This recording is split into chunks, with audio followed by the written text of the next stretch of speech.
Bonjour à tous, chers abonnés d'Omerta, je suis ravi de vous retrouver aujourd'hui pour un nouveau grand entretien. Avant d'accueillir dans quelques instants mon invité du jour, Jean Messia, je vous rappelle que vous pouvez retrouver dans 5000 kiosques partout en France et sur omertamedia.fr notre magazine Trump, l'Empire contre-attaque.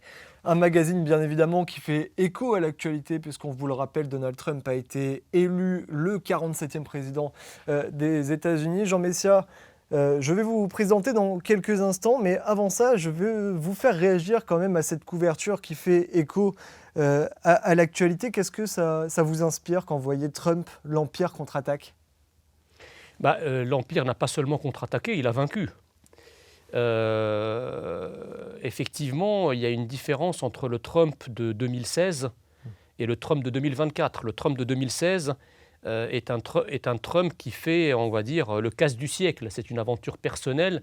Il réussit ce qu'on croyait impensable, c'est-à-dire à récupérer un parti républicain qui était aux mains d'une dynastie depuis des décennies, la dynastie Bush pour ne pas la citer.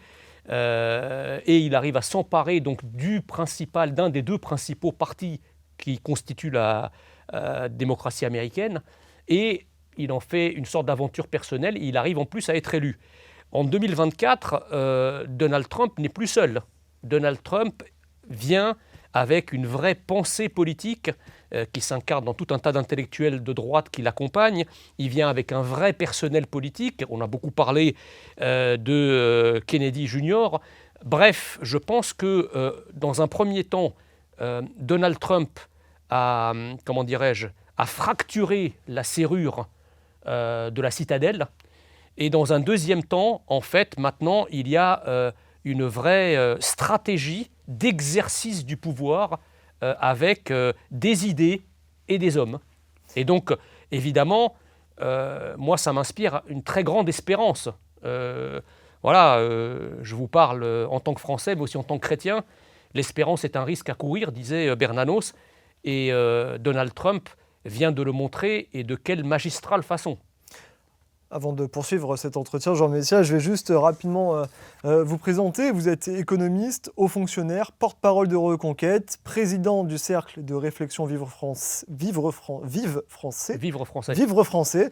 Candidat, vous avez été candidat aux élections européennes sur la liste de Marion Maréchal et candidat aux législatives. J'ai tout juste ? Parfait. C'est parfait. On va revenir du coup sur cette thématique des élections américaines. Jean Messia, vous compariez Donald Trump, l'actuel mandat, celui qui va arriver finalement au précédent mandat, ce qui pourrait nous attendre. Est-ce qu'on peut faire face à un Donald Trump plus incisif, plus tranchant dans ses décisions, qu'elles soient pour les Américains ou sur la scène internationale ? J'allais dire, si Donald Trump s'appuie sur la majorité qu'il a élue, évidemment qu'il a les bras et les mains beaucoup plus libres qu'il ne les avait en 2016. D'abord, il a recueilli une majorité du suffrage populaire, ce qui n'était pas le cas en 2016, puisqu'en 2016, le miracle du suffrage indirect américain fait qu'il avait été élu avec moins de voix, je crois, que Hillary Clinton. Mais comme ça se passait dans des États avec un nombre de grands... Ça se joue sur des États clés. Voilà, exactement. Donc il avait quand même réussi. Là, c'est différent. Là, il a le suffrage populaire. Il est largement devant Kamala Harris en termes de nombre de suffrages. Il a remporté la totalité ou la quasi-totalité des swing states, ces États clés qui basculent d'un côté un côté démocrate, un côté républicain. Et en plus, il a une majorité des institutions américaines qui lui sont acquises, à commencer par le Congrès. Donc, si vous voulez, si on s'en tient à l'assise électorale, aussi bien qu'aux majorités dont il dispose au sein de l'exécutif et du législatif américain, ça devrait effectivement lui donner un champ d'action, des marges de manœuvre beaucoup plus importantes, notamment en ce qui nous concerne, pour les grands dossiers internationaux.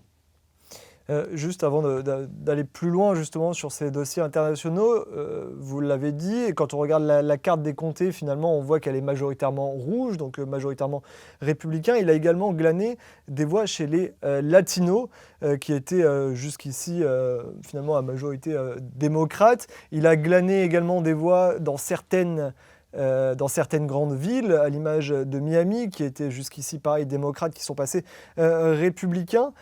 Comment expliquer ce bouleversement et est-ce qu'on pourrait le comparer à une situation future, quelque chose qui pourrait arriver dans le futur en France? Comment vous percevez cela? Alors, il y a effectivement des minorités aux États-Unis. Vous avez parlé des Latinos, on peut parler des Afro-Américains, de la communauté des Asiatiques américains. Donc toutes ces minorités-là, pendant très longtemps, effectivement, elles ont voté à gauche, c'est-à-dire démocrate. Et on a d'ailleurs la même chose en France, d'une certaine façon. Le problème, si vous voulez, c'est que la gauche a jeté par-dessus bord depuis un certain nombre d'années, sinon de décennies, tout l'héritage des luttes sociales qui étaient, je dirais, son ADN.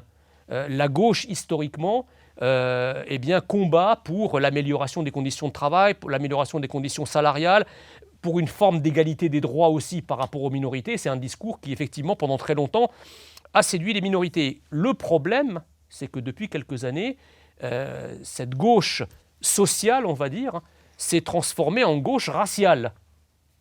Et c'est là, si vous voulez, à la fois le paradoxe et la grande anecdote historique. C'est qu'au moment où la gauche devient une gauche raciale, ceux à qui elle prétend s'adresser, en tout cas une partie d'entre eux, votent pour une droite bien droite. Donc ça, c'est quand même un paradoxe qu'il faut souligner. Pourquoi? Mais parce qu'effectivement, il y a deux choses. Déjà, parce que vous m'avez demandé de comparer la situation aux États-Unis et la situation en France, la situation aux États-Unis fait que la majeure partie des minorités dont on parle, ce sont majoritairement des chrétiens. Les Latinos sont des chrétiens.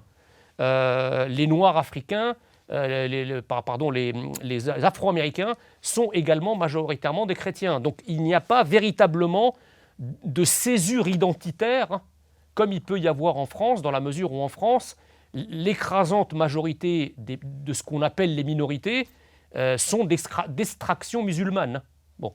J'en veux pour preuve que quand vous allez au cœur du Bronx ou même dans les bas-fonds de South-East LA, où il y a effectivement voilà, des quartiers qui sont défavorisés, vous avez le drapeau américain partout. C'est-à-dire que au cœur même des zones qui sont les plus dangereuses sur le plan sécuritaire, elles ont le drapeau américain. À aucun moment, il n'y a de remise en cause de leur appartenance à la nation américaine. Là, vous comparez notamment avec la situation en France, où on a pu voir dans certaines situations des personnes qui brandissaient un drapeau français qui ont pu se faire agresser. Par exemple, et puis vous n'entendrez pas, on n'a jamais entendu aux États-Unis un Africain, un Afro-Américain ou un Latino-Américain qui est de nationalité américaine dire « nique les États-Unis ». Ça n'existe pas, vous comprenez?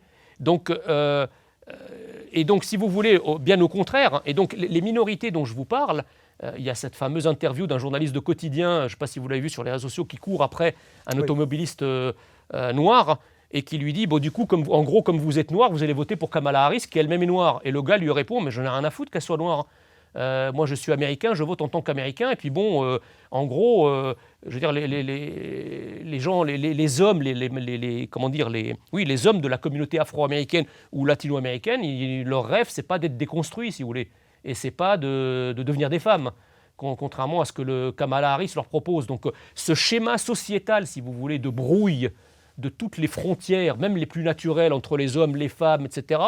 Je suis désolé, aux États-Unis, c'est pas parce que vous êtes noir ou latino ou asiatique que vous trempez dans ces délires. Vous avez aussi, c'est pas votre couleur de peau qui décide que ces frontières-là doivent être bannies. Il y a des gens qui restent des êtres humains attachés à des traditions, attachés à la nature, attachés à des valeurs. Voilà. Et donc, il est tout simplement raciste de penser que parce que vous êtes noir, vous avez une sorte de déterminisme racial, de déterminisme de votre couleur de peau qui va vous pousser à voter pour quelqu'un qui a la même couleur de peau que vous, même s'il a des valeurs aux antipodes des vôtres. Enfin, c'est du délire. Vous pensez que Kamala Harris s'est trop reposée là-dessus pendant sa campagne ? Bien sûr, parce que par exemple, je vais vous prendre un exemple. Quand Kamala Harris fait campagne sur la question de l'avortement, il est clair qu'on peut évidemment regretter le choix de certains États américains en matière d'avortement. Et peut-être que, sans doute que cette question est très importante pour beaucoup de femmes. Le problème, c'est que les femmes aux États-Unis, l'avortement, c'est un sujet parmi les autres sur lesquels elles ont à se prononcer. C'est pas, l'avortement est une question importante, mais ce n'est pas une question unique. Donc Kamala Harris a oublié qu'effectivement les femmes peuvent être sensibles à ce droit fondamental qui est le droit à l'avortement, mais elles sont aussi soucieuses de leurs conditions de travail, de leur fin de mois, de l'insécurité, de l'immigration, de la fermeture ou non des usines dans lesquelles elles bossent, etc., etc. Donc in fine, si vous êtes une femme, vous êtes évidemment plus concerné par la question de l'avortement que si vous étiez un homme, mais si vous êtes une femme, vous restez quand même un citoyen, avec toutes les préoccupations du citoyen par ailleurs. Donc, si vous voulez, cette campagne de Kamala Harris qui a segmenté l'électorat et enfermé les gens dans des cases déterministes. Alors, si vous êtes noir, vous votez noir. Si vous êtes une femme, vous votez comme une femme. Et donc, en s'adressant, si vous voulez, aux spécificités et en les exacerbant, eh bien, ça a donné l'effet inverse de celui qu'elle attendait, c'est-à-dire qu'en gros, les gens, vous savez, cette chanson de Queen, disait « I want to break free ». Ils ont éclaté les carcans et les godets de cette palette progressiste dans lesquels Kamala Harris prétendait les enfermer, pour dire non, moi, oui, je suis une femme, oui, je suis un noir, mais je ne suis pas que ça. Je suis un citoyen américain, je suis préoccupé, j'ai des valeurs, j'ai des traditions, je suis préoccupé par le devenir de mon pays, je suis préoccupé par la sécurité de mon pays, par mon pouvoir d'achat, etc., par l'inflation, etc., etc. Donc, vous voyez, les choses ne sont pas aussi monomaniaques et aussi, comment dirais-je, obsessionnelles que Kamala Harris a bien voulu les présenter. Et évidemment, Donald Trump a joué à merveille là-dessus, avec le succès qu'on connaît. Et justement, vous parlez de ces Américains qui votent pour un président américain et qui sont forcément intéressés de ce qui va se passer à l'intérieur de leurs frontières. Est-ce que c'est quelque chose qui n'a pas été... C'est quelque chose qui a été incompris par la presse internationale, qui a souvent dénigré Donald Trump, qui a souvent pris position en faveur de Kamala Harris. Comment finalement vous analysez le traitement médiatique qu'il y a pu avoir autour de cette campagne américaine, je pense notamment en France? Alors, votre question est très intéressante, mais il faut y répondre, permettez-moi, avec un spectre un peu plus large. Je pense que ce qui est en train de se jouer depuis quelques années, c'est ce que nous avons connu à l'orée des années 80, c'est-à-dire le combat entre deux paradigmes économiques. Un paradigme qui connaît ses dernières lueurs crépusculaires, d'accord, c'est le paradigme gaucho-progressiste, mondialiste, comment dirais-je, sans frontiériste, immigrationniste, multiculturaliste. En gros, le système qui gouverne une grande partie de l'Occident depuis une quarantaine d'années, une cinquantaine d'années. Et vous avez depuis 2016, et Donald Trump a été l'un de ceux qui a participé à l'émergence de ce nouveau paradigme, il y a un nouveau paradigme en gestation qui est le paradigme que j'appellerais identitaro-souverainiste, qui monte en puissance depuis 2016. Et vous savez, quand un paradigme en remplace un autre, ça ne se fait jamais de manière spontanée. Il y a ce que les sciences sociales, notamment Thomas Kuhn, appellent la transition paradigmatique, c'est-à-dire une période de quelques années où il y a un phénomène de flux et de reflux entre le paradigme au pouvoir et le paradigme qui conteste les positions dominantes, jusqu'au moment où le paradigme montant et contestataire finit par prendre la place du paradigme précédent. On a vu ça à l'orée des années 80, rappelez-vous, l'élection de Ronald Reagan, l'élection de Margaret Thatcher, qui ouvre la voie de ce paradigme néolibéral qui gouverne l'Occident depuis 40 ans. Et à la même époque d'ailleurs, entre parenthèses, la France choisit un représentant de l'ancien monde, du monde socialiste, étatiste, interventionniste, etc. Et vous remarquerez que la France n'a pas pu rester à l'écart de ce mouvement, puisque 2 ans plus tard, avec ce que l'on a pudiquement appelé le virage de la rigueur de Jacques Delors, ça n'était rien d'autre que l'alignement de la France sur le paradigme, le nouveau paradigme néolibéral, immigrationniste, etc. Et nous connaissons aujourd'hui exactement la même chose. C'est-à-dire que 2016, l'élection de Donald Trump, ensuite le Brexit, l'arrivée de Salvini, l'arrivée de Bolsonaro, on sent bien qu'il y a une poussée d'un modèle nouveau, un modèle qui conteste violemment la plupart des politiques qui sont en place et modèles auxquels les médias participent activement. Il ne faut pas croire que les médias, contrairement à ce qu'ils disent, ce ne sont pas des médias impartiaux, indépendants, neutres. Enfin, je pense que tout le monde l'a compris. Dans quel sens? Dans les questions qu'ils Bien posent, sûr, non, mais les médias sont le porte-voix, la communication du système économico-politique qui est en place depuis une cinquantaine d'années. Donc évidemment, lorsque il y a des représentants du paradigme contestataire qui menacent la position dominante du paradigme, évidemment que le système en place va se défendre politiquement, à travers des campagnes électorales qui peuvent être extrêmement violentes, mais aussi médiatiquement, avec toutes les voies médiatiques du système. Donc si vous voulez, les médias sont au cœur de cette transition paradigmatique dont je vous parle. Et d'ailleurs, vous voyez bien qu'à l'intérieur même du monde médiatique, il y a aussi un combat paradigmatique. C'est-à-dire que tout ce que nous connaissons comme le CNews européen, etc., ce sont des médias, comme vous avez des médias du système, les médias du service public, notamment TF1, BFM, etc., qui sont peu ou prou les médias du système en place, vous avez désormais des médias qui sont aussi des médias contestataires, qui viennent apporter une autre alternative, exactement. Et donc, le combat, si vous voulez, entre ces deux paradigmes, c'est un combat protéiforme. C'est un combat d'abord théorique et intellectuel, donc ce qu'on appelle le combat des idées. C'est un combat politique, donc dans l'arène électorale, etc. Et c'est un combat médiatique, dans la communication.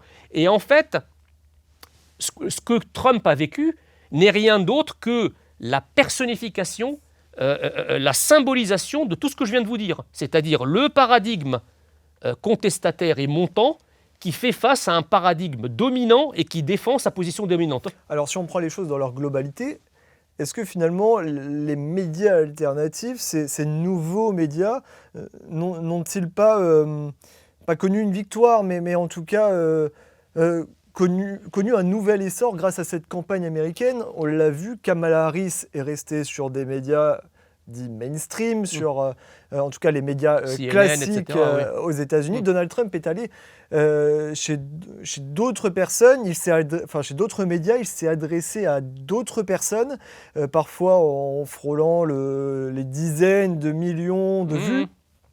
Et comment vous analysez ça et comment vous analysez aussi cette montée en puissance? Et est-ce qu'il n'y a pas une nouvelle hiérarchie des médias qui est en train de se créer? Ah, ça c'est sûr, mais c'est ce que j'ai défloré la réponse à votre question dans mon propos précédent. Il est évident qu'aujourd'hui, le combat, si vous voulez, entre ces deux paradigmes, le néolibéral mondialiste, immigrationniste et multiculturaliste, et le paradigme identitaro-souverainiste, que l'on pourrait, pour les gens qui connaissent un petit peu l'histoire des idées politiques, que l'on pourra qualifier de néo-westphalien, avec le traité de Westphalie qui a structuré les États-nations en Europe de 1648. Donc c'est un paradigme néo-westphalien, ce n'est pas vraiment nouveau, mais c'est le retour des identités, le retour des souverainetés, le retour des protections, le retour du volontarisme en politique. Et évidemment que, comme je vous le disais, il y a ce combat-là entre les deux paradigmes a une traduction médiatique entre les médias dominants qui représentent le système et les médias alternatifs. Alors, ce que j'appelle les médias alternatifs, ça peut être effectivement, comme votre chaîne YouTube Omerta. On peut aussi citer d'autres Radio Courtoisie, etc. On a aussi maintenant des groupes médiatiques qui sont des médias alternatifs. CNews, Europe 1, et d'ailleurs, quand l'Arcom, qui est le bras médiatique du système dominant, décide d'interdire C8, par exemple, ou de supprimer C8, qui est le premier talk-show tous les soirs en nombre, en audience, c'est quand même délirant.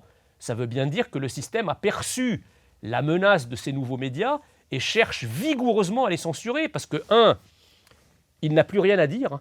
Le système dominant, les médias dominants, plus personne les écoute en fait. Donc le seul moyen finalement de stopper ces médias alternatifs, c'est de leur faire barrage. Voilà, de leur couper le sifflet, tout simplement. Parce que dans une démocratie digne de ce nom, je veux dire, moi, quand j'étais invité, j'étais invité à peu près partout, sur France Info TV, sur LCI, sur BFM, sur CNews, partout. Et à une époque en plus où les positions du paradigme que je représente étaient quand même beaucoup moins solides qu'elles ne l'étaient aujourd'hui. Mais je n'ai jamais refusé le débat. Dans une démocratie digne de ce nom, les idées ne s'interdisent pas, parce que les idées ont des ailes. Mais d'ailleurs, votre situation, je vous coupe, désolé, mais votre situation est un petit peu particulière parce qu'à un moment donné, on a arrêté de vous inviter parce qu'on vous considérait comme personnalité politique et donc votre temps était décompté systématiquement. Exactement. Merci de rappeler cela.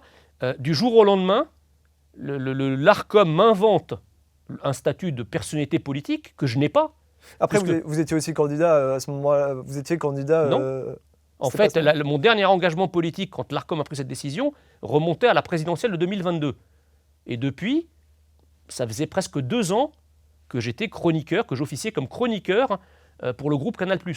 Du jour au lendemain, sans explication et de manière aussi intempestive que péremptoire, l'ARCOM me classe sur une liste des personnalités politiques divers droite, courant auquel je n'ai jamais appartenu de surcroît.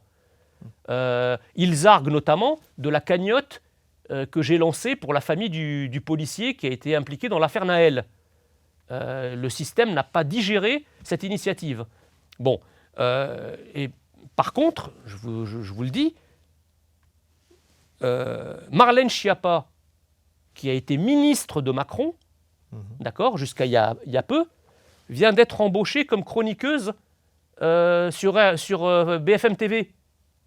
Elle n'est pas considérée comme personnalité politique par l'ARCOM, alors même que son engagement politique est non seulement plus récent, mais beaucoup plus important que le mien. Moi, je n'ai jamais été ministre. Raquel Garrido, aujourd'hui... Raquel Garrido, je termine. Raquel Garrido, qui est pareil, qui a été députée de la France Insoumise jusqu'à il y a 3 mois. Elle devient chroniqueuse rémunérée sur RMC. L'ARCOM n'y trouve rien à redire, alors qu'elle a été députée pendant une dizaine d'années, qu'elle a été membre d'un parti politique et identifiée comme tel jusqu'à il y a très peu. Donc dans un cas, quand vous êtes macroniste ou d'extrême gauche, l'ARCOM ne trouve rien à redire que vous passiez d'un engagement politique extrêmement prégnant à un statut de chroniqueur sur une chaîne de radio ou de télévision. En revanche, quand vous appartenez au courant qui est le mien, on va vous inventer un engagement politique et une personnalité politique que vous n'avez pas pour vous empêcher d'être chroniqueur.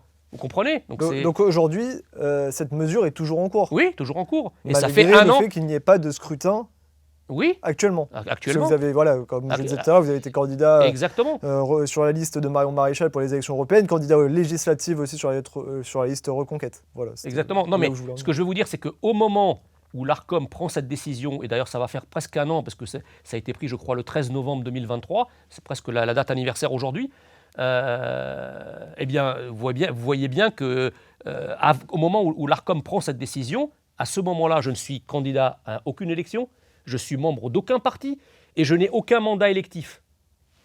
Donc sur quelle base est-ce qu'ils me considèrent comme une personnalité politique ? La cagnotte, mais c'est une cagnotte solidaire. Alors n'importe qui fait une cagnotte, il est considéré comme personnalité politique.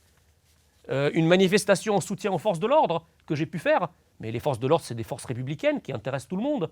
En quoi est-ce que je suis une personnalité politique en manifestant pour soutenir nos forces de l'ordre ? Enfin, comprenez ? Donc tout ça ne tient pas la route. Et en revanche, quand vous avez vraiment des gens qui ont des engagements politiques, qui sont identifiés comme des personnalités politiques, qui ont un parcours politique qui a infusé dans la société, qui sont identifiés comme tels, pas de problème. Du jour au lendemain, ils peuvent être chroniqueurs. Alors, permettez-moi, Jean Messia, de refermer cette parenthèse, mais de revenir également sur les élections américaines, parce que je voulais aussi vous faire réagir sur les réactions qui ont émané à l'élection de Donald Trump, des réactions d'Emmanuel Macron, d'Ursula von der Leyen, après que l'Europe ait émis un avis critique au fait que Donald Trump puisse être élu. Est-ce que finalement ces réactions quasiment immédiates, quasiment immédiate, oui, alors que Emmanuel Macron a réagi, alors que Donald Trump n'avait même pas encore les 270 grands électeurs. Est-ce que l'Europe craint les États-Unis ? Est-ce que la France craint les États-Unis ? Elle ne craignait pas les États-Unis de Biden et elle n'aurait probablement pas craint les États-Unis de Kamala Harris. Mais celle de Trump ? Je pense que, bien sûr, pourquoi ? Parce que voilà un grand pays qui a été à l'origine du paradigme politico-économique qui nous dirige depuis un demi-siècle, voilà un premier pays, un gros domino qui bascule dans l'escarcelle du nouveau paradigme identitaro-souverainiste. Vous comprenez ? Donc, et on ne parle pas de n'importe quel pays. C'est encore une fois le pays leader, celui qui en général assoit le magistère des nouveaux paradigmes à travers l'histoire, en tout cas à travers l'histoire récente. Bon. Donc évidemment que quand vous avez des États-Unis qui sont maintenant devenus, avec l'élection de Donald Trump, qui encore une fois a été élu avec une majorité confortable, qui deviennent un pays souverainiste, un pays identitaire, un pays qui, à bien des égards aussi, est isolationniste, et que de l'autre côté de l'Atlantique, vous avez encore des pouvoirs qui sont rattachés à l'ancien monde, eh bien, il va falloir trouver la liaison, si vous voulez. Sachant que je pense que Donald Trump, l'interlocuteur qui lui convient le plus, c'est Poutine, quoi qu'on en pense. Parce que Donald Trump sait que Poutine est dans cette vision-là, avec les excès qu'on lui connaît. Il préfère parler avec un Poutine qu'avec un Macron. Vous comprenez ? Donc, si vous voulez, au milieu... La France n'a plus d'aura à l'international ? Vous savez, en fait, le problème, c'est que la France a toujours un train de retard dans ces changements paradigmatiques historiques. Je vous ai dit tout à l'heure qu'en 81, la France a fait le choix contraire à celui du devenir du reste du monde, c'est-à-dire un président socialiste, interventionniste, étatiste, etc., alors même où le monde se convertissait au néolibéralisme. La France, en 81, a mené une politique de relance keynésienne digne des années 60. Et comme à ce moment-là, tous les autres pays faisaient une politique budgétaire restrictive, au contraire, eh bien la relance de la France, donc l'État français a distribué de l'argent en recrutant des fonctionnaires et en haussant les différentes aides et les différents salaires, eh bien la relance française a bénéficié à nos partenaires. Parce qu'en fait, le Français qui reçoit 15% d'argent en plus, il ne va pas acheter que français. Il a acheté des voitures allemandes, du textile italien, enfin. Et donc en fait, la relance française a été extrêmement coûteuse, précisément parce que la France était en décalage par rapport aux politiques menées par le reste du monde. Donc ce que je veux vous dire, c'est que quand on dit que la France a toujours un train de retard, c'est toujours très coûteux, c'est pas gratuit. Ça nous a coûté un déficit public énorme et un déficit commercial abyssal à l'époque en 83, avec une dégringolade du franc. Bon, on n'est plus là-dedans parce qu'il y a l'euro, mais quand même. Donc ce que je veux vous dire, c'est que plus la France va tarder à se... et l'Europe de manière générale, parce que l'Europe est encore peu ou prou gouvernée par ça, malgré la recrudescence des majorités identitaro-souverainistes dans les différents pays européens qui gagnent de plus en plus de voix, plus la France de manière particulière et l'Europe de manière générale tardera à s'aligner avec ce nouveau paradigme dont les États-Unis viennent de donner le là, et plus ça va nous coûter en termes de perte d'autorité, de perte de pouvoir, de perte financière, etc. Donc il est urgent que les Français se réveillent et amènent au pouvoir un Trump français. Alors, c'est très intéressant parce que j'ai une question sur un futur Trump français. Est-ce que c'est possible que ça arrive ? Mais avant ça, j'ai une question à vous poser parce qu'il y a quelques instants, vous disiez que finalement le meilleur interlocuteur pour Trump, c'était Vladimir Poutine. L'élection de Donald Trump est-elle la garantie d'une pacification de la planète ? Est-ce que Donald Trump peut arrêter la guerre en Ukraine ? Est-ce qu'il peut calmer la situation au Proche-Orient ? Alors, moi, je ne vais pas vous répondre de manière dogmatique, parce que cette question a été à maintes reprises posée, et je dois dire qu'à peu de personnalités près, les réponses ne m'ont pas satisfaite, parce que c'est dogmatique. Soit ils vous disent « mais non, mais Trump, c'est un gros bourrin, un va-t-en-guerre, etc., qui ne saura rien faire et qui va précipiter le monde dans la guerre », soit au contraire... Pardon, je vous coupe, mais un va-t-en-guerre qui n'a déclenché finalement... C'est ce que j'allais vous dire. Soyons juste réalistes et honnêtes intellectuellement. Trump, ce n'est pas la première fois qu'il arrive au pouvoir, on est d'accord là-dessus. Bon, il a déjà été au pouvoir pendant 4 ans. Donc au passage, tous ceux qui disaient que quand il prendrait le pouvoir en 2016, ça va être la fin du monde et un cataclysme eschatologique, ils y sont pour leurs frais. Parce qu'il ne s'est rien passé en fait. Et puis les années au cours desquelles Trump a gouverné entre 2016 et 2020 ont été plutôt de bonnes années sur le plan économique notamment. Et sur le plan international également. C'est-à-dire que d'abord, il n'a déclenché aucune guerre, vous avez raison de le rappeler, mais surtout, il a arrêté des guerres qui étaient en cours. Enfin, excusez-moi du peu, mais les accords d'Abraham, qui aurait pensé que les Émirats arabes unis, que le sultanat d'Oman, qu'un certain nombre de pays de monarchie du Golfe, etc., fassent la paix avec Israël et que le prochain domino à tomber dans l'escarcelle de la paix régionale, ça aurait été l'Arabie saoudite, si Trump était resté au pouvoir. D'accord ? Donc on ne peut pas dire que Trump soit un président belliqueux. Non seulement il ne lance pas des guerres, en tout cas c'est ce qu'il nous a montré pendant les 4 années où il a été président entre 2016 et 2020, mais à contrario, les guerres qui pouvaient exister, il les a arrêtées. Qui a parlé à Kim Jong-un et qui l'a calmé en Corée du Nord avec les essais nucléaires, etc. C'est quand même Donald Trump. Donc on peut penser ce qu'on veut du style de Donald Trump. On peut dire que c'est un type outrancier, excentrique, etc. Mais enfin, je m'étonne, si vous voulez, que les parangons de l'efficience et de l'efficacité dans tous les domaines n'y voient aucune efficience et aucune efficacité quand c'est Trump qui arrête des véritables machines infernales dans des guerres interminables. Et donc, ce que Trump a fait, je ne vois pas pourquoi Trump ne peut pas le refaire. Hein. Donc, il est évidemment le mieux placé, compte tenu de ses antécédents, à arrêter la guerre en Ukraine, à arrêter le conflit au Proche-Orient. Il en a les moyens, il l'a déjà prouvé. Attendons maintenant de voir ce qu'il va faire. Est-ce que justement, potentiel arrêt de ce conflit russo-ukrainien permettrait à la France de retrouver finalement un niveau de vie d'avant-guerre, la fin de l'inflation, des prix de l'énergie, on va dire, qui se stabilisent.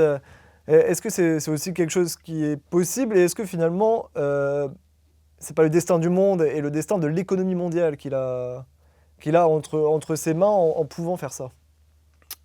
Je ne sais pas, parce que c'est plus compliqué, parce que vous savez, l'économie est régie par ce qu'on appelle des effets de cliquet. C'est-à-dire que lorsque vous avez des augmentations, il est rare de revenir, enfin, il est rare qu'on ait un processus de retour au statu quo hanté. Alors, pour tout un tas de raisons, la politique fiscale, par exemple, vous pouvez, dans les périodes fastes, baisser les impôts. Mais lorsque vous avez des périodes plus difficiles, augmenter les impôts est plus dur. Et donc, en fait, c'est pour ça que d'ailleurs que les impôts ne baissent pas forcément quand vous avez des périodes fastes, parce qu'on se dit que quand on aura les augmenter, ça sera plus compliqué. Ça, c'est pour le côté, enfin, le volet de la politique économique, du volontarisme politique. Maintenant, sur les mécaniques de marché, c'est exactement la même chose. C'est-à-dire que vous avez des processus inflationnistes qui se mettent en place. Et pourquoi, une fois ces processus inflationnistes, que ces processus inflationnistes cessent, pourquoi on ne revient pas à la situation antérieure? C'est parce qu'au milieu, vous avez aussi des acteurs qui ont profité de cette inflation, en gonflant leurs marges, en augmentant leurs prix, etc. Donc, je crains que s'il y a un reflux des prix, l'impact, si vous voulez, sur les prix payés par les Français soit nettement moins que proportionnel à l'ampleur de la baisse, précisément parce que vous aurez au milieu des acteurs qui voudront reconstituer leur solidité financière en absorbant une partie des gains liés au reflux des prix. Donc les choses sont pas... Il y a des effets de cliquet totaux, comme je viens de l'expliquer pour la politique fiscale, il y a aussi des effets de cliquet partiels. Qu'il y ait un petit reflux, sans doute, qu'on revienne à la situation identique au statu quo hanté, ça m'étonnerait beaucoup. Jean Messia, vous l'évoquiez il y a quelques instants. Est-ce qu'un profil à la Donald Trump peut émerger en France? Ben oui. Qui? Vous savez, on a longtemps dit que, enfin ce que j'entends toujours d'ailleurs, que le style de Donald Trump est adapté aux États-Unis parce que finalement Donald Trump est un peu le fruit de toute cette imagerie américaine, de tout ce contexte américain, de cette culture américaine, ce qui est vrai. Donald Trump est le fruit, effectivement, de l'identité américaine, avec ses excès, les choses qui peuvent nous paraître incongrues ou même risibles vues de France. Mais je dirais que il y a, comme le disait Éric Zemmour, et comme on le croit à Reconquête, il y a des personnalités pour chaque époque. C'est-à-dire que les époques troubles doivent avoir des personnalités qui répondent à l'urgence des situations. Et évidemment, quand vous avez une époque qui est hors norme, il faut des personnalités qui soient hors normes. Et c'est bien le malheur de la France aujourd'hui. C'est que nous sommes dans une époque hors norme, dans le sens où pèse sur nous une menace existentielle, une fragilité identitaire, historique, à laquelle, pour l'instant, nous n'avons pas une réponse hors norme également. Quel serait le profil d'une personnalité hors norme? Hors norme, qu'est-ce que ça veut dire et comment, quelle politique devrait-elle mettre en place, par exemple? Hors norme, c'est-à-dire, premièrement, quelqu'un qui pense.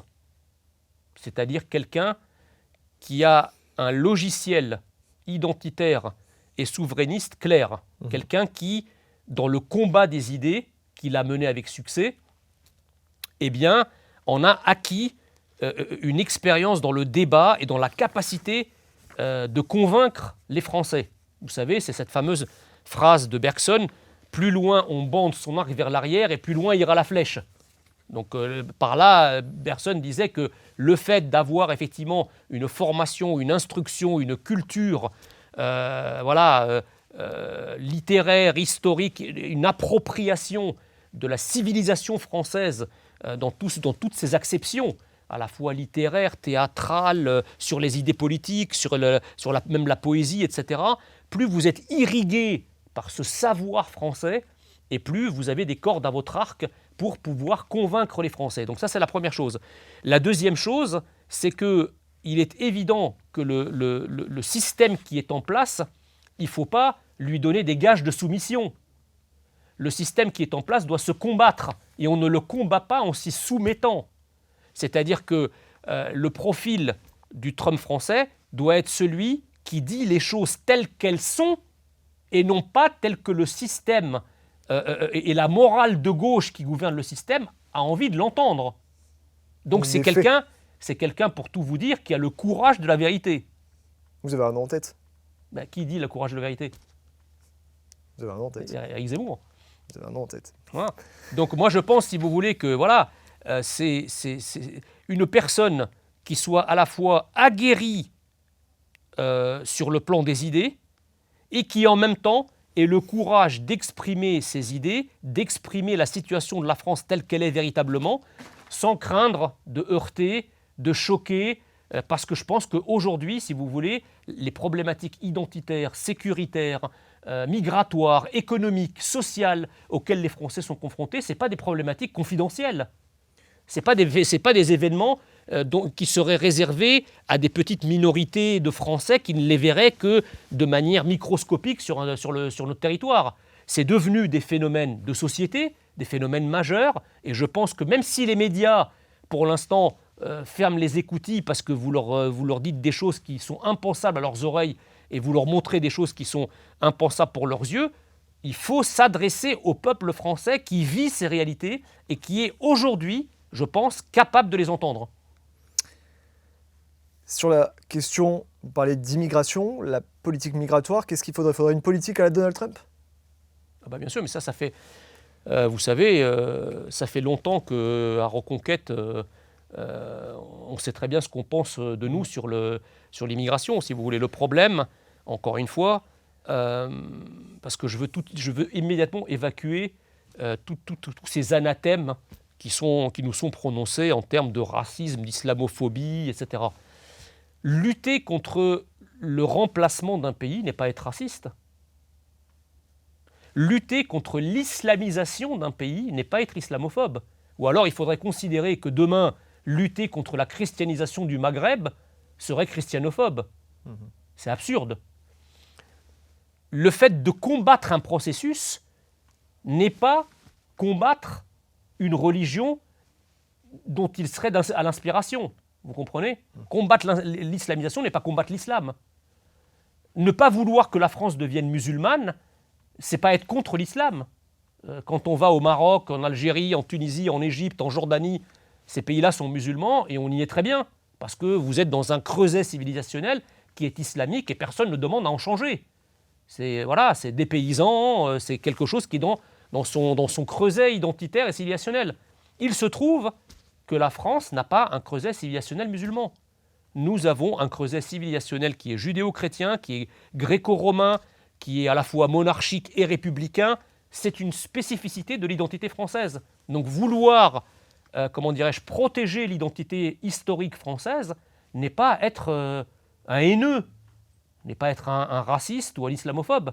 Au contraire, ceux qui sont racistes et ceux qui sont haineux sont les gens qui n'aiment pas la France telle qu'elle est, qui la haïssent tellement qu'ils veulent en changer le visage et ils veulent en changer l'identité. On n'est pas là-dedans. Le fait de nous défendre contre ces gens-là, ce n'est pas nous les haineux. Si ces gens-là arrêtaient de haïr la France et arrêtaient de vouloir la changer, on n'en parlerait pas en fait. Donc la politique migratoire doit cesser parce qu'il est totalement absurde aujourd'hui, alors même que nous connaissons une dette publique himalayenne, un déficit budgétaire abyssal, des comptes extérieurs désastreux, je ne parle même pas des finances sociales, de vouloir continuer à importer chaque année ou à faire entrer sur notre territoire 1,5 million de personnes légales et illégales, alors même que nous avons déjà un taux de chômage des étrangers en France qui est 3 fois supérieur à la moyenne nationale, et nous avons une surreprésentation des étrangers et des immigrations arabo-afro-musulmanes dans tout le dispositif de la solidarité nationale. Ces immigrations sont représentées dans les logements sociaux, ils sont surreprésentés dans les minima sociaux. Donc ce n'est pas une immigration qui est contributive à la richesse. En ce sens, le leitmotiv « l'immigration est une richesse pour la France » est un mensonge. Ça n'est pas une richesse. Ces immigrations-là, pour la plupart, n'ont rien à apporter et tout à prendre. C'est comme ça. Donc moi je ne suis pas par principe contre l'immigration, mais je dis que depuis maintenant plusieurs décennies, la France n'a plus les moyens d'accueillir toute la misère du monde. Donc il faut renforcer le contrôle aux frontières ? Il faut d'abord, disons que vous ne pouvez pas renforcer les contrôles sur quelque chose qui n'existe pas. Pour pouvoir renforcer les contrôles aux frontières, encore faut-il qu'il y ait des frontières, donc il faut les rétablir. Justement, parce que vous parlez de l'Europe, de l'espace Schengen, de l'espace Schengen. Ça veut dire quoi ? Ça veut dire que la France doit sortir de l'Europe, c'est-à-dire que la France doit reprendre le contrôle de ses frontières. Attends, comment ça se fait ? Quel mécanisme ? Mais cher monsieur, est-ce que l'Allemagne est sortie de l'Europe ? Non. Ou sortie de Schengen ? Non, ils ont renforcé, oui. Pourtant, en un tour de main, du jour au lendemain, le chancelier Olaf Scholz a décidé de rétablir les frontières et de suspendre Schengen, qui lui fait des procès en sorcellerie anti-européenne. Pourquoi ce que l'Allemagne fait, si vous voulez, la France serait incapable de le faire ? C'est ça que je trouve incroyable. Vous savez, depuis maintenant une 50aine d'années, c'est le grand malheur de la France, c'est que pendant que la France des élites françaises construit l'Europe, l'Allemagne construit l'Allemagne. Pendant que la France construit l'Europe, l'Allemagne construit l'Allemagne. Donc en réalité, depuis toujours, l'Allemagne n'en a strictement rien à foutre de l'Europe et de la France. Elle prend l'Europe et elle prend la France quand ce sont ses intérêts nationaux. Lorsque ce n'est plus dans ses intérêts nationaux, l'Allemagne n'est pas européenne. Et il n'y a pas de couple franco-allemand lorsque les intérêts allemands sont en jeu. Le malheur, c'est que la France croit construire l'Europe en cédant à l'Allemagne et en bradant ses intérêts. Parce que les élites françaises préfèrent construire l'Europe en sacrifiant les intérêts de la France sur l'autel d'une Europe qui n'existe que dans leur esprit malade. Parce que la réalité, c'est que les élites allemandes, elles ont quand même une boussole nationale. Ce n'est pas des élites apatrides, si vous voulez. Et donc tout notre malheur est là. Donc un pays comme l'Allemagne, dont on dit que c'est un pays fédéral, un pays très européen, etc. Mais vous voyez bien que quand l'Allemagne... Pourquoi Olaf Scholz a fait ça ? Pourquoi il a rétabli les frontières du jour au lendemain, le contrôle aux frontières et qu'il a suspendu Schengen ? Tout simplement parce que le peuple allemand, à travers les dernières élections, a donné des scores historiques à l'AfD. Il y a une poussée populiste, une poussée du paradigme identitaro-souverainiste, que je théorisais tout à l'heure, en Allemagne. Et voilà comment un chancelier, qui est un chancelier de gauche, écolo, qui est vraiment aux antipodes de tout ce qui est frontières, anti-immigration, etc., qui s'inscrit, dit-il, dans la droite ligne de Merkel, lorsqu'il entend le son de cloche de son peuple qui lui dit « ding, ding, ding, on n'en peut plus, regardez les résultats des élections », qu'est-ce qu'il fait ? Il préfère respecter les suffrages de son peuple plutôt que de se coucher devant les soi-disant obligations des traités internationaux et des traités européens, puisque vous savez, quand on est une vraie démocratie, rien ne peut être supérieur à la voix du peuple, et pas même les traités. Quel regard portez-vous sur l'arrivée de Bruno Retailleau au ministère de l'Intérieur ? Le problème, si vous voulez, c'est que moi je suis assez d'accord avec les discours de Bruno Retailleau.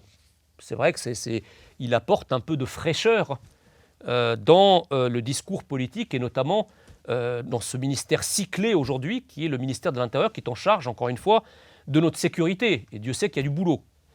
Maintenant, si vous voulez, je ne sais pas dans quelle mesure Bruno Retailleau va avoir les coups des franches pour mettre en action ce qu'il exprime en mots.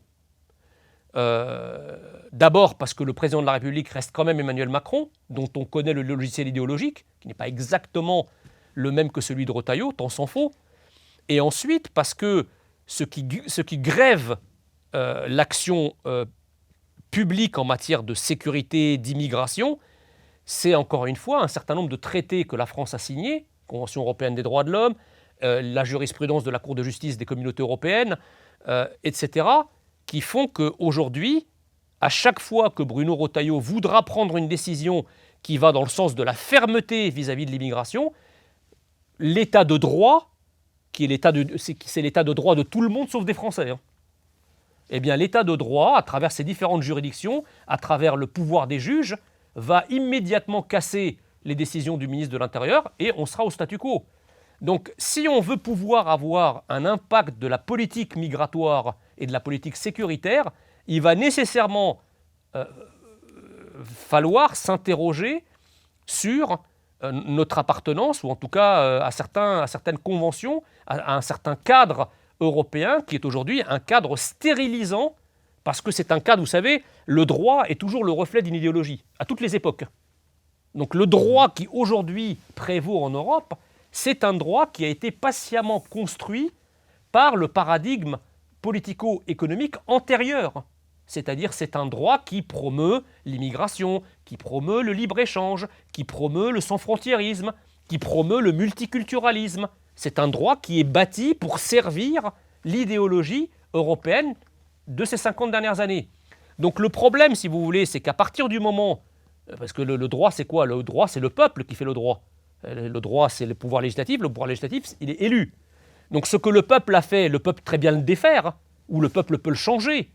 Donc il va falloir quand même, je pense, pour qu'on ait un vrai changement de la politique migratoire et de la politique sécuritaire, qu'il y ait non pas une alternance, mais une alternative.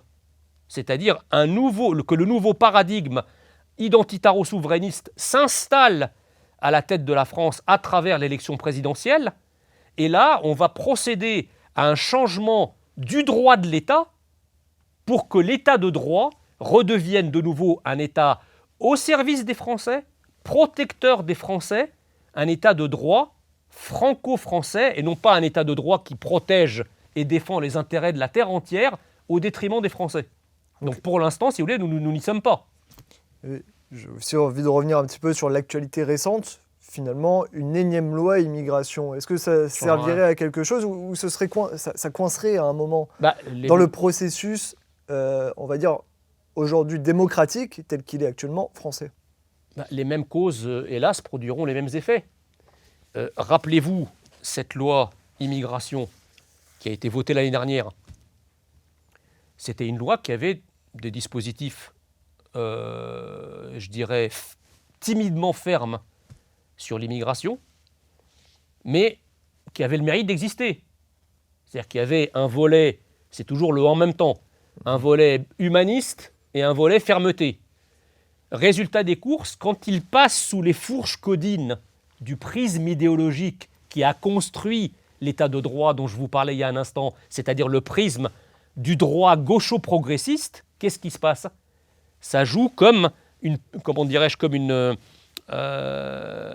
passoire qui ne laisse passer que ce qui est conforme au droit idéologique de l'État. Donc qu'est-ce qui est passé in fine à travers les fourches caudines du Conseil d'État et du Conseil constitutionnel ? Uniquement les dispositifs qui collent à l'idéologie en place, c'est-à-dire tout le volet humaniste. Et bizarrement, toutes les mesures de fermeté ont été retoquées au prétexte qu'elles étaient contraires à l'état de droit, je veux dire par là contraires à la Constitution, contraires aux traités européens, etc., etc. C'est pour ça que je vous dis que à partir du moment où vous reconnaissez que les traités, dans la hiérarchie des normes, si vous dites que les traités européens sont supérieurs à la Constitution et supérieurs au bloc de constitutionnalité français, donc supérieurs à la loi française, ben, vous vous condamnez, si vous voulez, à ne plus avoir de lois qui soient des lois souveraines qui obéissent à la volonté du peuple français. Donc qu'est-ce qu'il faut pour ça? Il faut, encore une fois, résoudre le problème par le haut, pas par le bas. À chaque fois que vous voudrez résoudre le problème par le bas, c'est-à-dire les Français votent pour un Parlement, le Parlement vote une loi. La loi est conforme à la volonté du peuple, c'est-à-dire une loi qui limite l'immigration. Dès que la loi passe le cadre, constitutionnel ou le cadre du Conseil d'État, etc., pof, ça redescend. Ça redescend avec une annulation de tous ceux pourquoi le peuple a voté. Donc, par le bas, pour l'instant, ça ne marche pas parce que, précisément, le système actuel a bien fait les choses. La clé de voûte qui tient le système, elle est par le haut.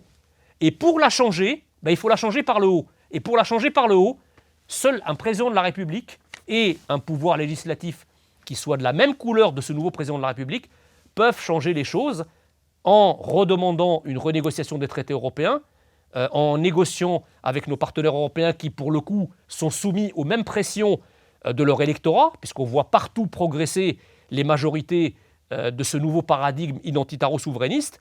Et donc, ce qui était impossible hier, parce que, évidemment, si la France seule va vers ce paradigme, ça pose problème, parce qu'on ne peut pas être contre tous nos partenaires européens. Mais si le paradigme que nous incarnons en France arrive progressivement aussi au pouvoir dans les autres pays européens, il y a moyen de construire avec nos partenaires européens une nouvelle Europe qui soit plus identitaire, plus souverainiste, plus respectueuse du droit des peuples à disposer d'eux-mêmes, etc., etc. Mais pour cela, il faut que le processus actuel aboutisse et que les pouvoirs en Europe changent. Est-ce que cette droite est l'avenir de la France et est-ce qu'elle a une chance, notamment en 2027? On parle beaucoup du Rassemblement national lors des élections législatives, qui a quand même recueilli plus de 10 millions de voix, qui n'est que la troisième force politique en présence à l'Assemblée nationale par rapport au nombre de sièges attribués. Comment vous analysez finalement aujourd'hui l'ampleur de ce paysage politique? Moi, je crois qu'il y a aujourd'hui en France une majorité des Français qui veulent en finir avec le système en place. Je crois qu'il y a une majorité de Français qui a compris que le capharnaüm identitaire, sécuritaire, migratoire, économique, social et même écologique ne tombe pas du ciel. C'est le résultat de politiques ardemment et fanatiquement et unilatéralement poursuivis depuis un demi-siècle. Donc on ne peut pas, aujourd'hui, le système ne peut pas se présenter comme un commentateur des conséquences de sa propre politique. Vous comprenez? Donc il y a une majorité de Français qui comprennent cela, qui comprennent que si on veut que les choses changent sur le terrain, il va falloir qu'elles changent au niveau du pouvoir. Maintenant, est-ce que ça sera quelqu'un du Rassemblement national? Est-ce que ça sera le Rassemblement national? Est-ce que ça sera une autre personne, une autre personnalité? Pour l'instant, il est impossible de le dire. Il est impossible de le dire. On voit quand même que malgré des progressions constantes, pour l'instant, le Rassemblement national n'arrive pas à transformer l'essai. Ça ne date pas d'aujourd'hui. Et je crains que le Rassemblement national soit un peu l'instrument du système qui s'en sert comme une espèce de cocotte minute pour évacuer la colère du peuple en déroulant le tapis rouge pour que justement le peuple puisse voter pour le Rassemblement national, pour se décharger en quelque sorte. Mais dès que le Rassemblement national tangente l'accès au pouvoir, boum, le système se ligue contre lui pour lui donner le fameux plafond de verre qu'il est incapable aujourd'hui de dépasser. Voilà où on en est. Qu'adviendra-t-il en 2027? Dieu seul le sait. Ça peut faire un phénomène un peu à la Donald Trump sur l'espace médiatique, je parle, dans le sens où si, par exemple, le Rassemblement national veut faire campagne en 2027, il va falloir plutôt se tourner vers des médias alternatifs et il risque un petit peu d'être, pas bousculé, mais en tout cas d'être malmené par les médias dits mainstream, les médias généralistes. Oui, enfin, j'en veux pour preuve, vous savez, Jordan Bardella a été devant Léa Salamé, là, avant-hier, je crois, dans quelle époque je n'ai pas compris, si vous voulez, cette espèce de timidité et cette espèce de mièvrerie qu'il y a à affronter le système. J'ai été particulièrement choqué, comme beaucoup, par la séquence au cours de laquelle on s'est moqué d'Éric Ciotti sur son physique. J'aurais été à la place de Jordan, j'aurais dit à Léa Salamé, écoutez, c'est très drôle, mais maintenant, est-ce que vous pouvez nous faire le même sketch avec Jean-Luc Mélenchon ou avec Rima Hassan? Vous voyez? Et là, je pense que cela les aurait fait moins rire. Vous savez, l'humour, pareil, l'humour dans ces médias-là n'est jamais neutre. C'est un humour politique, c'est un humour idéologique, c'est un humour tendancieux. C'est toujours les mêmes de qui on se moque et c'est toujours les mêmes qu'on épargne. Donc, si vous voulez, moi, j'ai rien contre à ce qu'on aille. Au contraire, moi, je ne refuse jamais le débat, je vous l'ai dit. Je n'ai rien contre à ce qu'on aille sur les chaînes du service public. Après tout, les chaînes du service public sont financées par tous les Français. Il est parfaitement normal que n'importe quel Français puisse y aller. C'est quand même la moindre des choses quand on se dit médias du service public. Mais quand on y va, que diantre, on sait qu'on ne va pas dans un terrain neutre et impartial. On sait qu'on va dans un terrain qui est le cœur du réacteur de l'idéologie dominante. Donc soit on y va pour mener, pour planter le fer de la contestation paradigmatique au cœur de ce réacteur idéologique, soit on n'y va pas. Mais on n'y va pas pour se soumettre, on n'y va pas pour se coucher, on n'y va pas pour faire allégeance. Parce qu'en plus, ces médias-là, les Français ne les supportent plus. Vous comprenez ? Donc, pas de problème pour y aller, mais il faut y aller pour débattre et pour leur renvoyer à la figure ce qu'ils représentent, pas pour rigoler avec eux. Pour avancer dans une candidature commune, est-ce que la droite doit faire comme ce qui se passe actuellement à gauche, où on a vu un nouveau front populaire se former dans le cadre des élections législatives, former une union des droites, comme ça a été le cas un petit peu avec certains dissidents des Républicains qui se sont ralliés au Rassemblement national. Est-ce que chez Reconquête, c'est un discours qu'on tient aussi, et on se dit, si on veut aller chercher plus loin et si on veut une nouvelle France, une France du renouveau, on doit unir nos forces? Vous savez, Éric Zemmour est celui qui a théorisé, et depuis plus d'une trentaine d'années, l'union des droites. Alors justement, je rebondis à ça, je me permets, mais ce matin, Jordan Bardella disait par exemple sur CNews que Éric Zemmour n'était pas la bonne personne pour rassembler les droites. C'est-à-dire que c'est un peu curieux, parce que quand on demande à Jordan Bardella s'il est de droite, il met 45 secondes à ne pas répondre. Donc, quand on dit qu'Éric Zemmour n'était pas le mieux placé ou n'est pas la bonne personne pour unir les droites, et que lorsqu'on vous pose la question, vous, qui vous prétendez être la meilleure personne pour unir les droites, si vous êtes de droite et que vous ne répondez pas spontanément que vous l'êtes, ça pose problème. Parce que si vous n'êtes pas de droite, vous ne pouvez pas les unir. Donc vous êtes une très mauvaise personne pour les unir.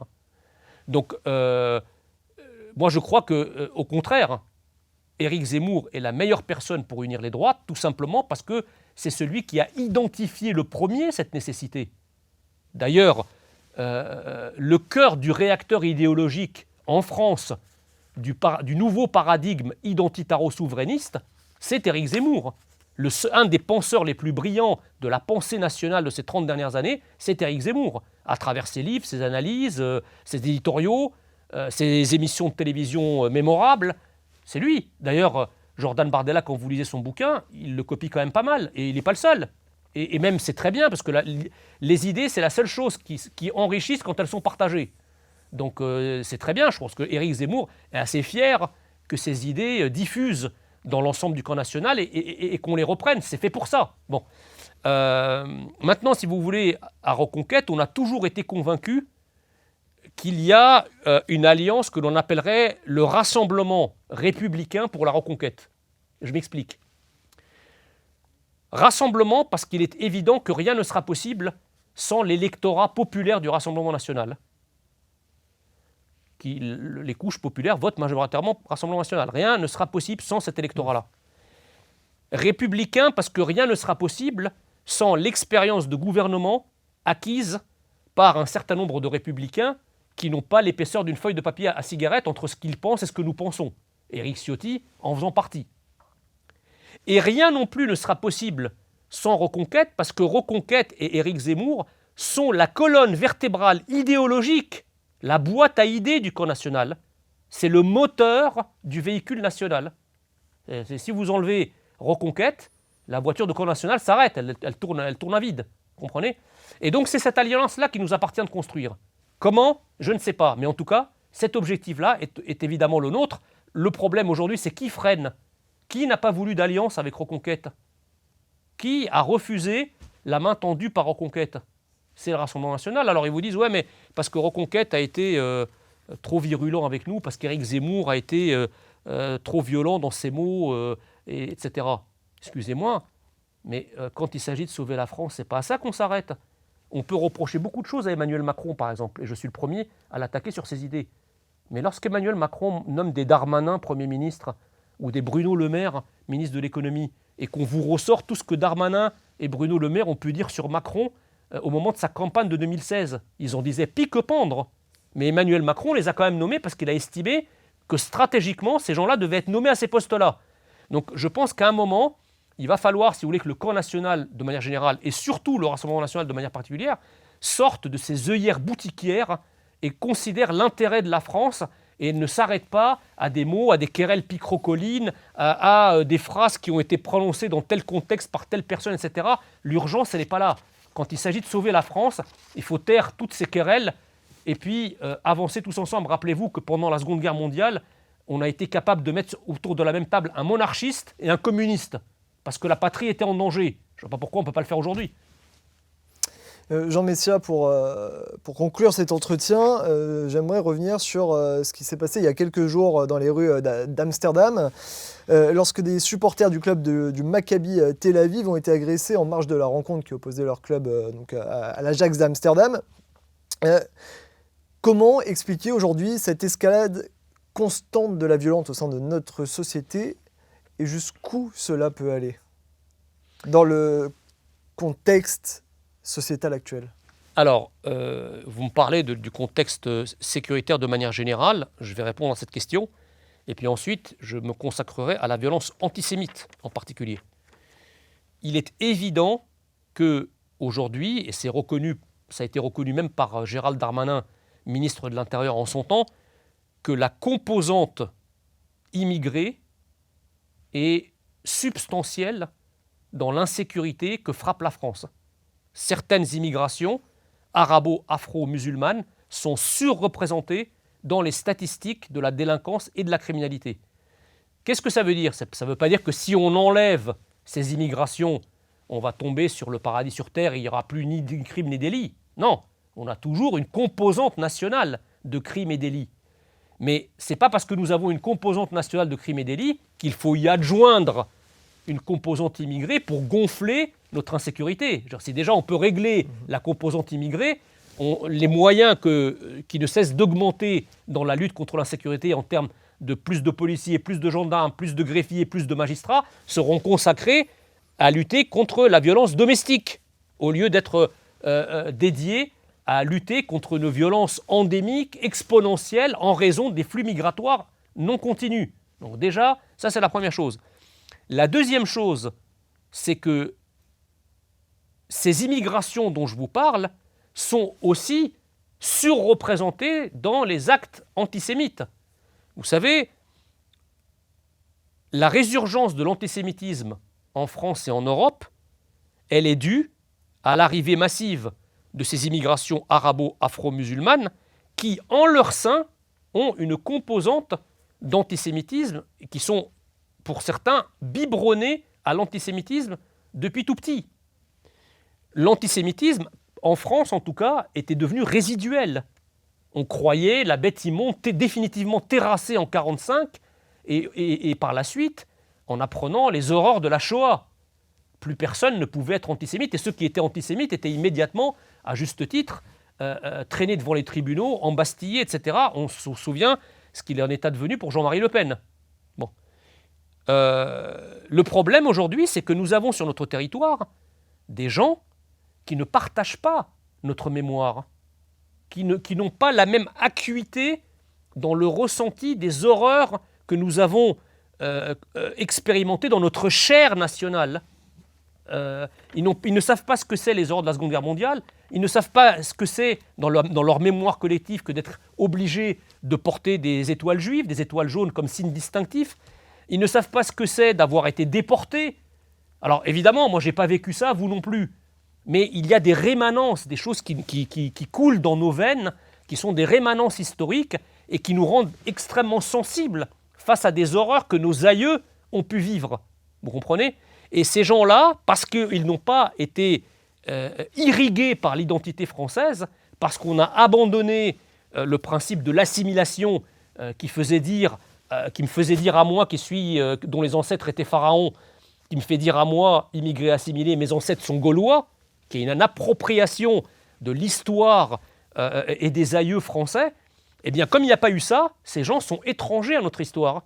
Et donc, ils peuvent s'approprier un antisémitisme culturel qui est très répandu dans les pays arabo-afro-musulmans et qui viennent, à travers ces flux migratoires, l'installer sur notre territoire. Les actes antisémites de ces dernières années, qu'est-ce qu'ils ont en point commun ? Qu'est-ce qu'il y a-t-il de point commun entre l'assassinat d'Ilan Halimi, Ozara Torah à Toulouse, Sarah Halimi, Mireille Knoll, Jérémy Cohen, toutes ces victimes de l'antisémitisme, leur point commun, c'est que leurs bourreaux, leurs assassins ont été des individus issus de certaines immigrations arabo-afro-musulmanes. Donc c'est par là que renaît l'antisémitisme. Et je dirais le plus dangereux, c'est que du coup, l'antisémitisme domestique que l'on croyait définitivement éradiqué va trouver dans cet antisémitisme importé de nouvelles ailes.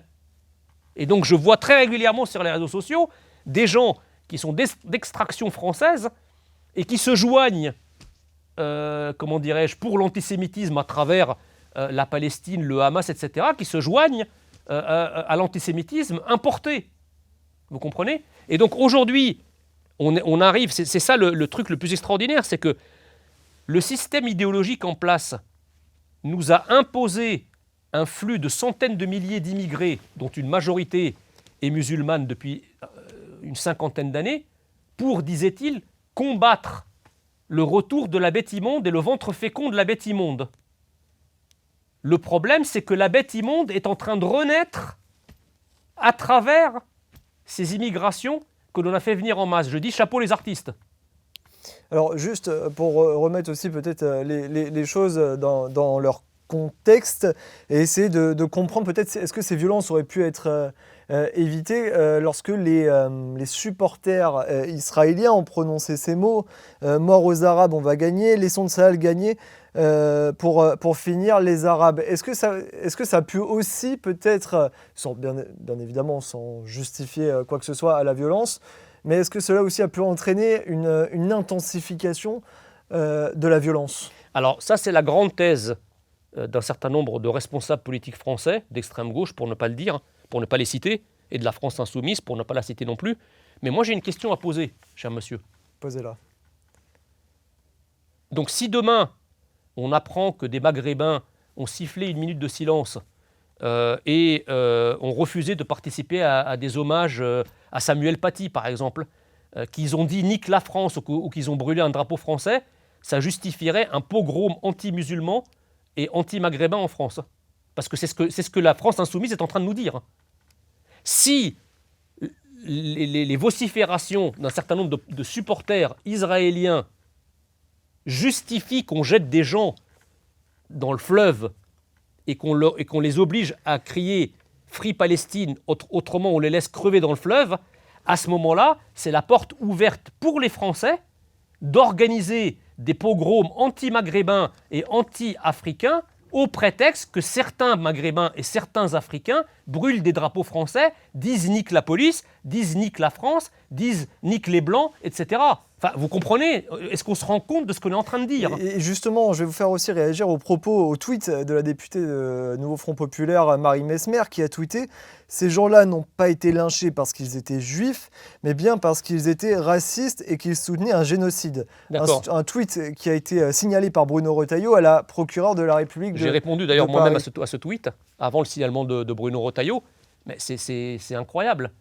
Donc est-ce que cette même députée oserait dire demain, si on a, comment dirais-je, des violences qui sont menées par des groupes d'ultra-droite contre des Maghrébins ou contre des Africains, est-ce que cette députée oserait dire « Ah ben non, les Maghrébins et les Africains ne sont pas attaqués parce qu'ils sont noirs ou arabes, mais parce qu'ils sont anti-français et parce qu'ils ont brûlé un drapeau français ».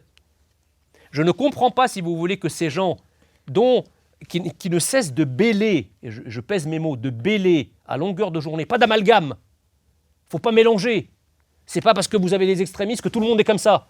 Donc ces mêmes gens sont en train de nous expliquer que pour ce qu'ils croient que le soldat de Tsahal est en train de faire à Gaza, leur lecture de cela, eh bien le juif hollandais qui lui se balade dans les rues d'Amsterdam mérite d'être frappé. Est-ce qu'ils pensent, selon vous, ce qu'ils écrivent, ce qu'ils disent dans les médias, ou est-ce que c'est par pur clientélisme? Bah écoutez, je pense que en fait, à force de répéter des slogans clientélistes, je pense qu'ils finissent, et c'est ça le plus grave, par être eux-mêmes convaincus de leur délire et de leur mensonge. Vous connaissez la fameuse maxime, répéter un mensonge, dites un mensonge une fois, ça reste un mensonge, répétez-le 1000 fois, ça devient une vérité. C'est exactement ce qu'ils sont en train de se convaincre eux-mêmes par leur propre mensonge. Et encore une fois, ces gens-là sont extrêmement dangereux parce qu'ils se présentent comme des gens qui, soi-disant, vont unir la nation, qui luttent contre les discriminations, qui luttent contre la haine, qui luttent contre le racisme. Mais qu'est-ce qu'ils sont en train de faire à travers ces prises de parole, à travers la défense de ce qui a été une véritable chasse aux Juifs à Amsterdam? Il y en a une autre, d'ailleurs, dont on a moins parlé à Stockholm, de Juifs qui commémoraient la nuit de cristal et qui se sont presque vus infliger une nouvelle nuit de cristal par des milices islamisées. Tout ça arrive en Europe, sur un continent qui a été témoin de l'un des plus grands génocides qu'a expérimenté l'humanité, c'est-à-dire l'Holocauste, avec une élimination industrielle. Pour la première fois dans l'histoire du monde, un pays utilise toutes ses capacités scientifiques, industrielles, chimiques, militaires, humaines, techniques pour éliminer un peuple. C'est ça la spécificité de la Shoah. Et en ce sens, c'est un génocide qui est à nul autre pareil. Donc c'est arrivé sur le continent européen. Comment peut-on se prétendre être un type de gauche qui normalement doit être l'héritier de tous ceux qui ont combattu les totalitarismes, de ceux qui ont combattu les fascismes et qui aujourd'hui deviennent les collaborationnistes les plus épurés du nouveau totalitarisme islamique qui menace notre identité, qui menace les juifs, qui menace les minorités sexuelles, etc. etc. C'est un retournement qui restera dans les annales de l'histoire. Merci Jean Messia. Je vous en prie. Merci beaucoup. Est-ce que vous avez quelque chose peut-être à rajouter? Saluez tous vos téléspectateurs et puis n'hésitez pas à vous abonner à votre chaîne et à ma chaîne, puisque j'ai aussi une chaîne YouTube, Jean Messia, et à mes réseaux sociaux. Merci beaucoup pour votre invitation. Merci à vous. Et je me tourne vers vous, c'est désormais à moi de me tourner vers vous, chers abonnés d'Omerta, puisque je vous rappelle, ce magazine Trump, l'Empire contre-attaque est disponible dans plus de 5000 kiosques partout en France et sur notre site omertamedia.fr. Merci à vous d'être restés jusqu'au bout. N'hésitez pas évidemment à vous abonner à cette chaîne YouTube comme Jean Messia l'a si justement souligné. Merci à vous, je vous souhaite une excellente soirée.